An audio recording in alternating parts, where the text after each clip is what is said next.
Good afternoon and welcome back to Stories with Don. I hope you had a good weekend. I had a good one. It was kind of extended. I spent some time at Lutheran Memorial Camp volunteering and catching poison ivy. If you can see all that pink stuff on my arm, it does not itch as bad as it looks, just to let you know. So, anyway, we're going to get started on our story again today, The Last Battle by C.S. Lewis. It's the last book in the Chronicles of Narnia. And today we are on chapter 3, and it is entitled The Ape in Its Glory. Master Horse, said Tyrion as he hastily cut its traces. How came these aliens to enslave you? Is Narnia conquered? Has there been a battle? No, sire, panted the horse. Aslan is here. It is all by his orders. He has commanded. "Wear danger, king," said Jewel. Tyrion looked up and saw that collarmanes, mixed with a few talking beasts, were beginning to run toward them from every direction. The two dead men had died without a cry, and so it had taken a moment before the rest of the crowd knew what happened, but now they did. Most of them had naked scimitars in their hands. Here's a picture of them talking to the horse.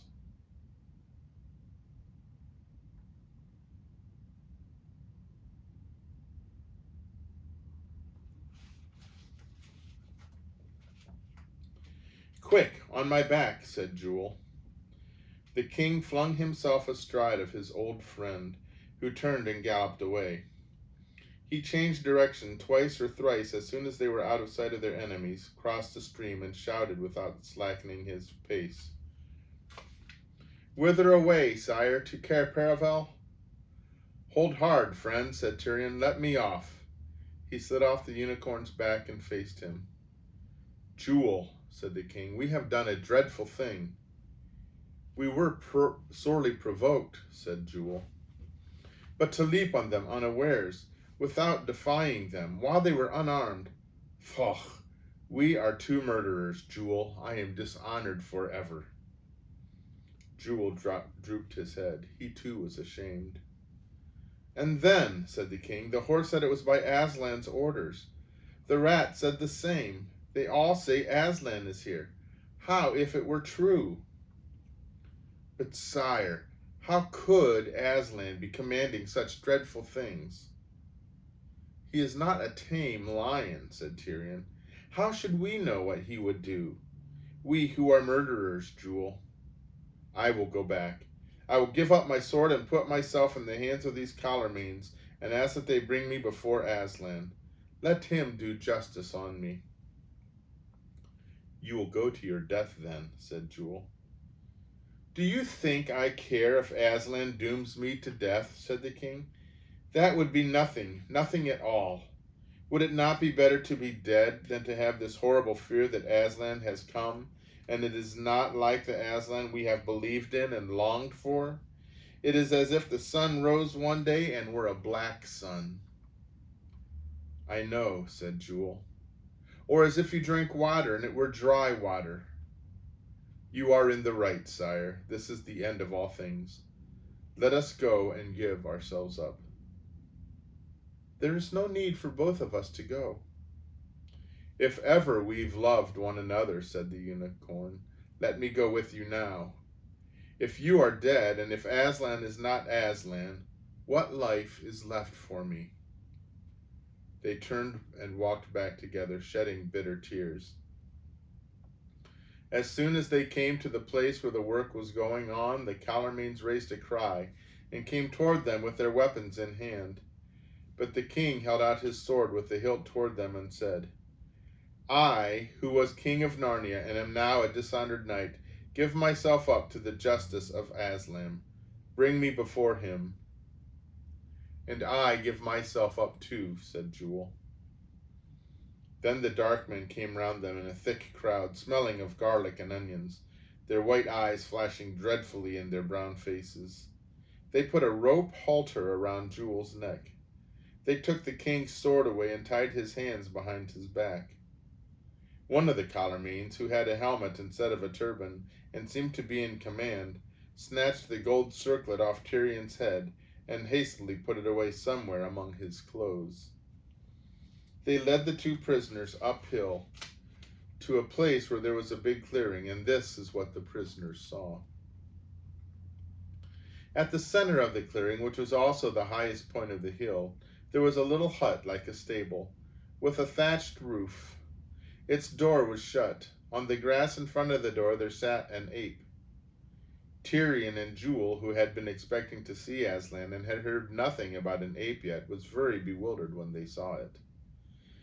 The ape, of course, was Shift himself, but he looked 10 times uglier than when he lived by Cauldron Pool, for now he was dressed up. He was wearing a scarlet jacket which did not fit him very well, having been made for a dwarf. He had jeweled slippers on his hind paws which would not stay on properly because, as you know, the hind paws of an ape are really like hands. He wore what seemed to be a paper crown on his head. There was a great pile of nuts beside him, and he kept cracking nuts with his jaws and spitting out the shells. He also kept on pulling up the scarlet jacket to scratch himself. A great number of talking beasts stood facing him, and nearly every face in that crowd looked miserably worried and bewildered. When they saw who the prisoners were, they all groaned and whimpered. "O Lord Shift, mouthpiece of Aslan," said the chief Calormene, "we bring your prisoners. By our skill and courage, and by the permission of the great god Tash, we have taken alive these two desperate murderers." "Give me that man's sword," said the ape. So they took the king's sword and handed it, with a sword belt and all, to the monkey, and he hung it around his own neck, and it made him look sillier than ever. "We'll see about these two later," said the ape, spitting out a shell in the direction of the two prisoners.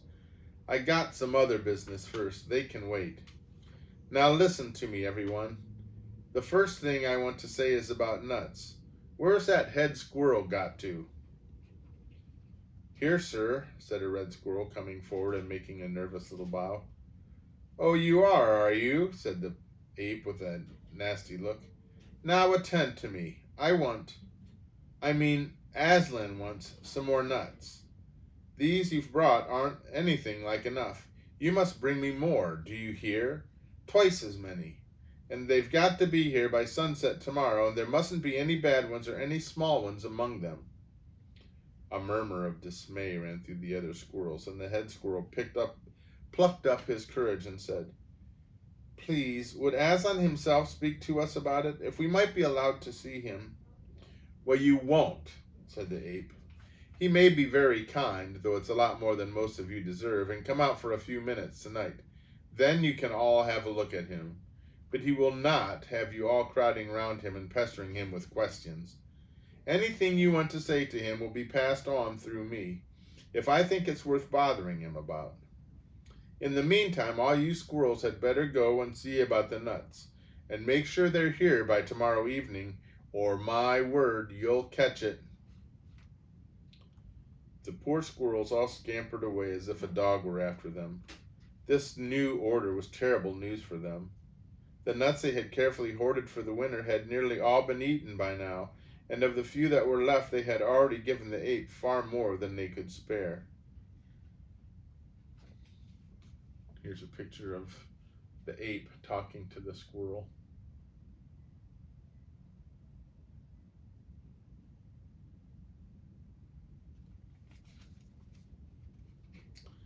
Then a deep voice, it belonged to a great tusked and shaggy boar, spoke from another part of the crowd. "But why can't we see Aslan properly and talk to him?" it said. "When he used to appear in Narnia in the old days, everyone could talk to him face to face." "Don't you believe it," said the ape. "And even if it was true, times have changed.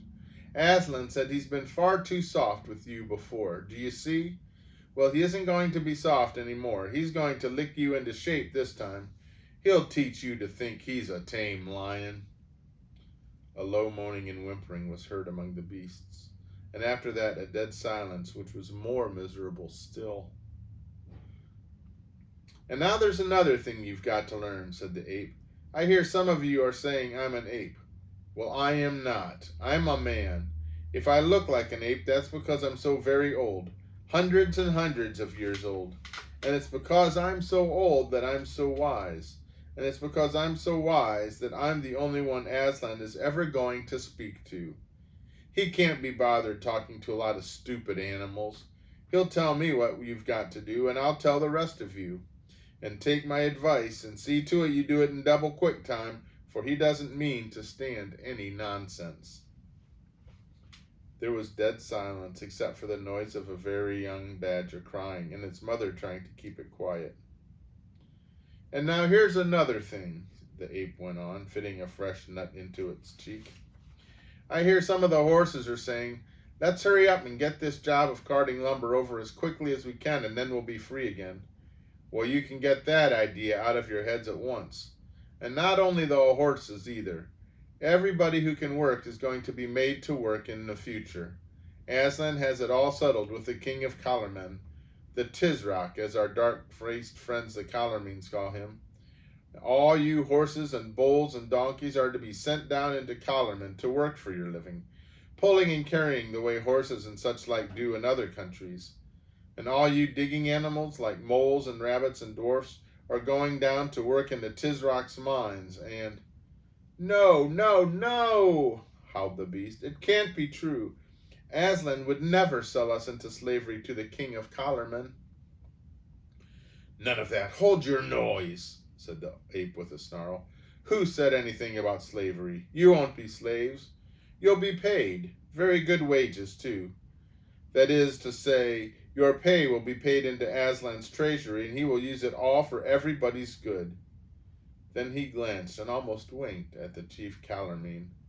The Calormene bowed and replied, in the pompous Calormene way, Most sapient mouthpiece of Aslan, the Tizrock, may he live forever, is wholly of one mind with your lordship in this judicious plan.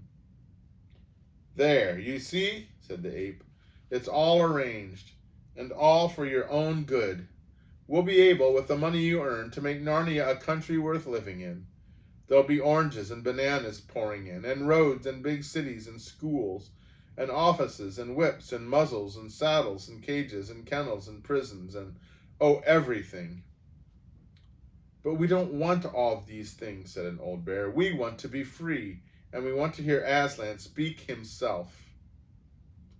Now don't you start arguing, said the ape, for it's a thing I won't stand. I'm a man. You're only a fat, stupid bear. What do you know about freedom? You think freedom means doing what you like? Well, you're wrong. That isn't true freedom. True freedom means doing what I tell you.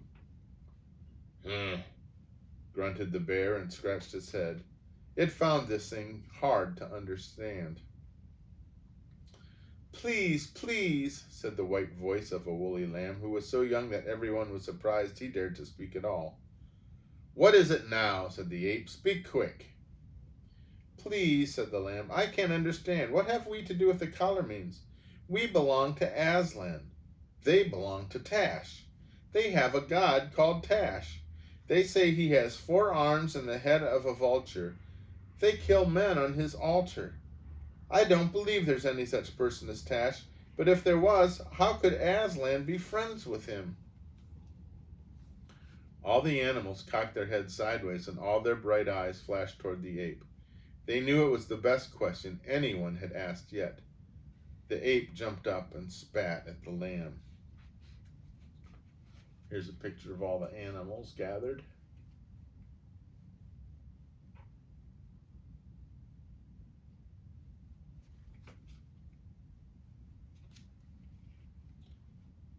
Baby, he hissed. Stupid little bleeder. Go home to your mother and drink milk. What do you understand of such things? But the others listened. Tash is only another name for Aslan. All that old idea of us being right and the Calormenes wrong is silly. We know better now. The Calormenes use different words, but we all mean the same thing. Tash and Aslan are only 2 different names for you know who. That's why there can never be any quarrel between them. Get that into your heads, you stupid brutes. Tash is Aslan. Aslan is Tash. You know how sad your own dog's face can look sometimes? Think of that, and then think of all the faces of those talking beasts, all those honest, humbled, bewildered birds, bears, badgers, rabbits, moles, and mice, all far sadder than that. Every tail was down, every whisker drooped. It would have broken your heart with very pity to see their faces. There was only one who did not look at all unhappy. It was a ginger cat. A great big Tom in the prime of his life, who sat bolt upright with his tail curled around his toes, in the very front row of all the beasts. He had been staring hard at the ape and the Calormene captain all the time, and had never once blinked his eyes. "Excuse me," said the cat very politely, "but this interests me. Does your friend from Calormene say the same?" "Assuredly," said the Calormene. The enlightened ape, is in the right. Aslan means neither less nor more than Tash." "Especially, Aslan means no more than Tash," suggested the cat. "No more at all," said the Calormene, looking the cat straight in the face. "Is that good enough for you, Ginger?" said the ape. "Oh, certainly," said Ginger coolly. "Thank you very much. I only wanted to be quite clear. I think I'm beginning to understand." Up until now, the king and Jewel had said nothing. They were waiting until the ape should bid them speak, for they thought it was no use interrupting. But now, as Tyrion looked around on the miserable faces of the Narnians, and saw how they would all believe that Aslan and Tash were one and the same, he could bear it no longer. "Ape!" he cried with a great voice. "You lie damnably. You lie like a Calormene. You lie like an ape." He meant to go on and ask how the terrible god Tash, who fed on the blood of his people, could possibly be the same god as the good lion by whose blood all Narnia was saved. If he had been allowed to speak, the rule of the ape might have ended that day. The beasts might have seen the truth and thrown the ape down. But before he could say another word, 2 Calormene struck him in the mouth with all their force, and a third from behind kicked his feet from under him.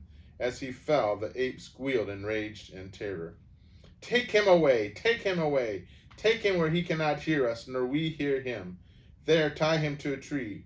Aslan will, do justice on him later." And that is the end of that chapter. Just keeps getting darker and darker, doesn't it? Well, it has a good ending. So we'll have to wait a while to see it, but it will be there.